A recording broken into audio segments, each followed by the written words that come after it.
Bismillah, assalamualaikum teman-teman. Di sini saya Daud Sulaiman akan menyampaikan presentasi saya tentang krisis integritas dalam pemerintahan.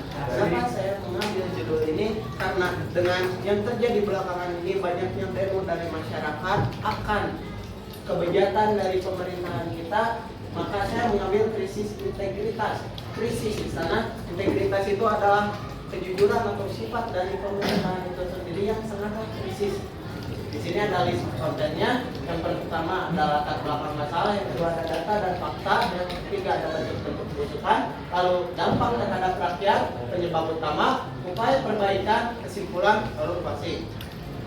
Di sini adalah latar belakang masalah. Tujuan dari slide ini adalah menunjukkan kontras antara harapan kita sebagai rakyat dan kenyataan. Kenyataan pemerintahan di sini sangatlah miris ya teman-teman, seperti korupsi, penyalahgunaan jabatan dan lain-lainnya. Ini mengawali kritik dengan konteks sejarah dan ekspektasi publik kita sebagai masyarakat. Lalu yang pertama ada Indonesia telah melewati masa reformasi selama lebih dari 2 dekade. Kita sebagai masyarakat pasti berharap lebih akan yang telah masa reformasi selama 2 dekade. Lalu yang kedua ada harapan publik terhadap pemerintahan yang bersih dan transparan semakin tinggi.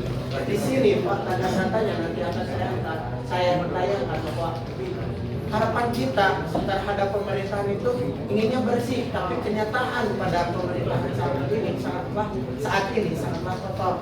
Lalu yang ketiga ada, namun kenyataan menunjukkan masih maraknya penyalahgunaan kekuasaan, seperti yang baru-baru saja terjadi. Wali kota di saya lupa di mana, dan anak dari wali kota itu membawa mobil ke sekolah. Nah, oleh kepala sekolahnya itu ditegur.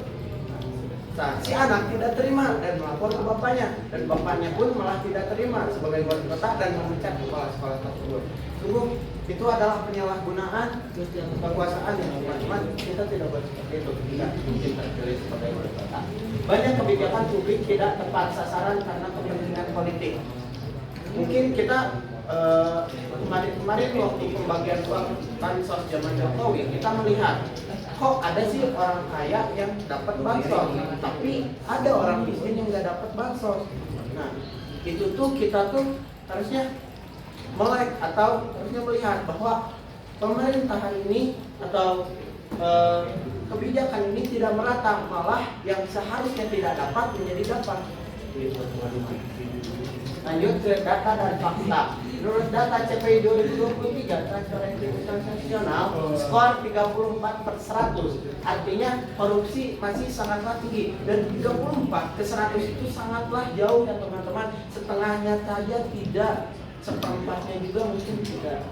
Lalu yang kedua, Indonesia berada di bawah negara-negara tetangga seperti Malaysia, Thailand, dan Thailand. Contoh kasusnya korupsi bansos oleh pejabat tinggi saat pandemi COVID-19, kasus suap ekspor benih lobster, DJBC, Dinas Pajak, dan pegawai-pegawai pamer kekayaan tidak wajar. Mungkin kita kembali lagi ke masa lalu di mana ada berita seorang anak pejabat pamer tas LV ya, hingga si bapaknya itu langsung diusut apakah dia taat pajak atau bagaimana, dan ketika diusut itu si bapaknya itu ternyata bukan saja tidak taat pajak, tapi beliau juga terjerat kasus korupsi besar-besaran. Lanjut ke bentuk kebusukan. Di sini saya mengkonteks kebusukan itu betapa buruknya pemerintahan kita, betapa bejatnya pemerintahan kita. Di sini ada korupsi sistemik, terjadi bukan hanya individu tapi menyebar dalam lembaga. Seperti yang kita ketahui, kemarin Pertamina terjerat kasus yang saya tahu itu sampai 1.000 triliun. Itu saya tidak tahu datanya bagaimana, tapi di sana katanya datanya teruji ya. Di sana bukan hanya satu orang 1.000 triliun itu, tapi dalam satu lembaga. Bukan hanya satu orang, bukan hanya atasannya saja, tapi dari bawahnya saja, terus ke bawah itu makin dikorupsi. Dari atas sekian, turun ke bawah jadi sekian, dari bawah ke bawahnya lagi jadi sekian. Itu terus di hilap. Nepotisme dan politik dinasti, jabatan diberikan kepada keluarga atau kerabat. Mungkin ini menyindir kepada wakil presiden kita, tapi saya tidak tahu. Penyalahgunaan anggaran, proyek fiktif, markup, pengadaan tak transparan. Mungkin saya pernah mendengar kasus tentang pembuatan monumen dari bambu oleh Ridwan Kamil kalau tidak salah dengan anggaran 1 miliar. Padahal saya ketika melihat monumen itu, mungkin menurut saya tidak sampai 100 juta monumen itu pun bisa ada gitu. Tapi di sananya anggarannya sampai menyentuh 1 miliar gitu. Tidak masuk akal menurut saya. Di sini mungkin sampai diusut juga, tapi karena kekurangan bukti mengenai politik, suara rakyat dibeli menghilangkan esensi demokrasi. Mungkin kita sudah tahu ya, waktu pemilihan itu rata-rata kayak masyarakat kecil itu sama mereka yang di atas itu dibayar, kayak sembako, amplop dan lain-lain lah. Mungkin saudara saya juga ada yang kenal lah yang kayak gitu, karena mungkin itu kita tidak bisa melakukan apa-apa lagi jika keadaan kita sedang terpuruk, sedang berada di bawah, kita ditawari bantuan, mungkin kita menerima saja. Tapi karena minimnya pengetahuan atau minimnya edukasi, sehingga mereka tidak tahu apa yang mereka putuskan. Padahal yang mereka putuskan pada saat pemilihan itu adalah 5 tahun ke depan menentukan kehidupan mereka. Yang hukum yang tidak adil, pelaku kecil dihukum berat, elit politik sering bebas. Mungkin kita semua tahu ketika ada yang korupsi 271 triliun hanya dihukum selama 6,5 tahun, sedangkan nenek-nenek yang mengambil kayu untuk kebutuhan hidupnya malah dihukum selama 10 tahun.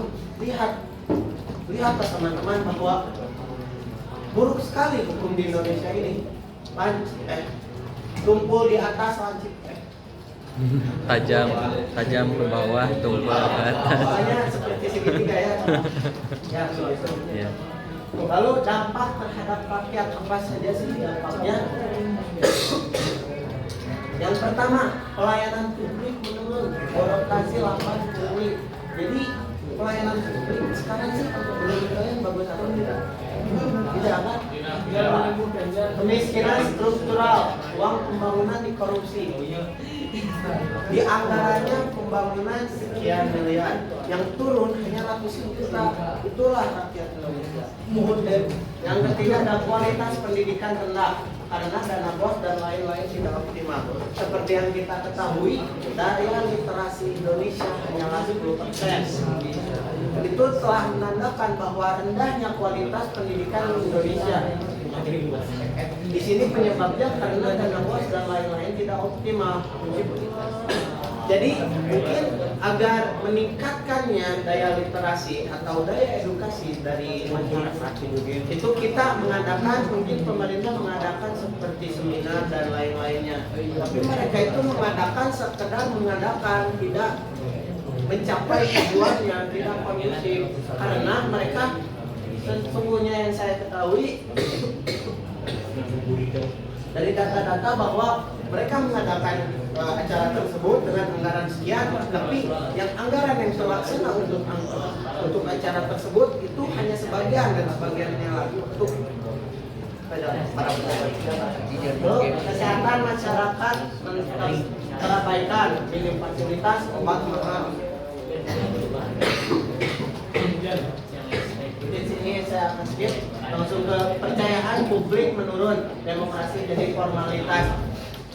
Terakhir saja kemarin kita demo, kita simulasi demo, kemarinnya lagi ada demo tentang DPR, tentang gaji DPR yang naik secara signifikan.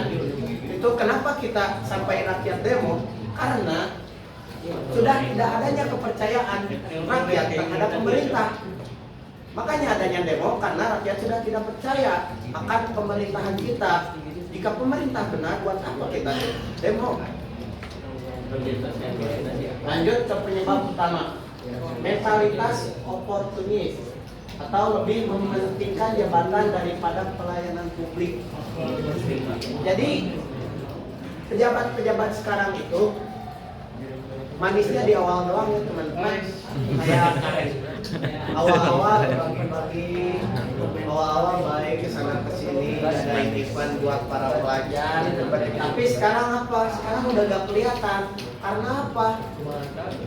Karena ketika mereka sudah di atas, mereka suka lupa daratan teman-teman. Lanjut ke sistem partai politik transaksional atau biaya politik tinggi untuk mendorong korupsi, karena banyak pejabat-pejabat sekarang yang didukung oleh partai besar karena untuk kepentingan partai itu sendiri. Jadi ketika pejabat tersebut sudah naik karena dari partai tersebut, maka partai tersebut akan mendapatkan istilahnya hak istimewa dalam pemerintahan. Lalu ke pengawasan lemah, DPR, BPK dan lembaga audit tidak tegas. Seperti yang kita ketahui, mungkin KPK lah ya, KPK korupsi. Seperti yang kita ketahui kayak apa sih korupsi cuma berapa tahun itu baru besar-besaran rumahnya cuma berapa tahun. Lanjut ke budaya permisif. Masyarakat kadang membiarkan korupsi karena sudah biasa. Di sini karena sudah biasa. Mungkin hampir setiap bulan kita mendengar adanya kasus korupsi. Karena itu mungkin masyarakat kita lama-lama terbiasa akan adanya berita korupsi ini. Lanjut ke upaya perbaikan atau solusinya. Penguatan KPK seperti yang saya disebutkan, KPK di sini sudah ada. Maka agar perbaikannya kita harus menguatkan KPK, beri kembali wewenang penuh yang sempat dilemahkan. Lanjut ke digitalisasi pemerintahan, kurangi interaksi tatap muka atau kurangi publik. Sudah paham? Lanjut ke reformasi birokrasi, rekrutmen dan promosi berdasarkan kompetensi, bukan berdasarkan orang-orang yang di atas atau bukan berdasarkan orang-orang dalam ya teman-teman. Lanjut ke pendidikan anti korupsi, tanamkan integritas sejak sekolah dasar, tanamkan kejujuran sejak sekolah dasar. Karena seperti yang kita ketahui, jika dari awalnya atau jika dari kecilnya kita sudah korupsi, maka apa yang terjadi di masa depan nanti?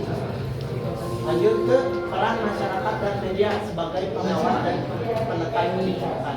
Di sini kita bisa menggunakan netizen istilahnya. Netizen untuk menekan adanya keadilan jika keadilan tidak ada. Lanjut ke kesimpulan. Masalah integritas adalah sumber dari banyak persoalan negara. Seperti yang saya tadi terangkan, sistem integritas, karena sikap integritas sudah baik baik. Lalu selama sistem dibiarkan rusak, kebijakan sebaik apapun akan gagal. Seperti yang diterangkan tadi, sistemnya sudah rusak, kebijakannya bagus, keputusannya bagus, undang-undangnya bagus, tapi jika sistemnya rusak, itu sama saja bohong teman-teman. Karena jika sistemnya rusak, semua itu akan tidak terjalankan. Lanjut ke perubahan harus datang dari pemerintah, lembaga dan rakyat secara kolektif. Jika mungkin pemerintahnya yang bagus tapi rakyatnya jelek, itu percuma teman-teman. Tapi jika rakyatnya bagus, pemerintahnya jelek, itu sama saja teman-teman, tidak tahu. Jadi kita sebagai rakyat dan pemerintah, kita sebagai rakyat dan pemerintah harus sama-sama memperbaiki diri kita sendiri.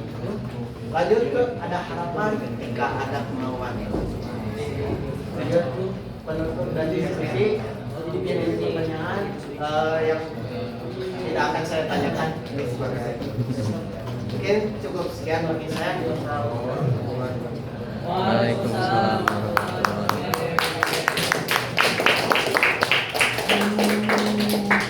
Ada pertanyaan nggak? Sok boleh, ada Pak. Jadi pertanyaan, gimana dampak dari korupsi bisa mempengaruhi ekonomi Indonesia? Bagaimana dampak korupsi untuk ekonomi Indonesia? Di sini kita ketahui akan menghambatnya atau akan merusaknya perputaran uang yang ada di Indonesia. Seharusnya uang yang dikorupsi itu bisa diputarkan oleh masyarakat kecil yang akan menaikkan nilai korupsi mereka. Tetapi oleh para tikus-tikus kantor ini, mereka mengambil hak-hak tersebut sehingga memutarkan untuk diri mereka sendiri yang disimpan dari putaran seperti masyarakat kecil, maka persentase pemutarannya akan lebih kecil daripada yang dilakukan oleh orang. Tadi udah kita ngomong gimana? Berarti kayak nilai jual.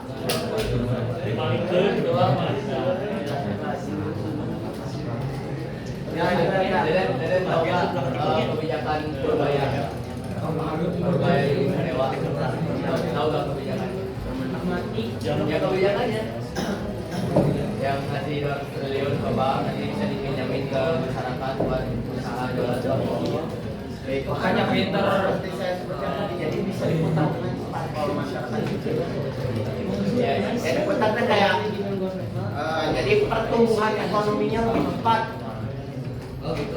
Bisa penyaluran. Ada lagi? Cukup? Ya.